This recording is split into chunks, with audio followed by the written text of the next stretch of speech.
பாமன் சாமிகள் நான் வந்து ரொம்ப தொடர்ந்து ஃபாலோ பண்ணுவேன் திருவான்மியூரில்.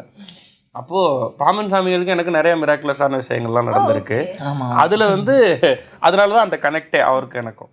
அப்போது வந்து பாமன் சாமிகளை ஃபாலோ பண்ணுறப்ப அங்கே பிறப்பின் வலசை ராமநாதபுரத்தில் நான் ஒரு இடத்துக்கு போவேன். அது அவரோட இடம். அந்த இடத்துல வந்து அவர் தவம் இருந்திருக்காரு.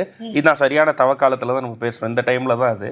ஸோ அந்த தவம் இருந்த டைமில் அவர் எதுக்கு தவம் இருக்காருன்னா, இவன் சொன்ன அதே வார்த்தை இந்த பேச்சை ஆரம்பிக்கிறப்ப எனக்கு அது பயங்கரமாக எல்லா இடத்துலையும் இருக்கக்கூடிய நீக்கமர நிறைஞ்சிருக்கக்கூடிய முருகப்பெருமான் எனக்கு ஏன் இன்னும் காட்சி தரல அப்படின்றதோட அவரை கூப்பிடுறாரு.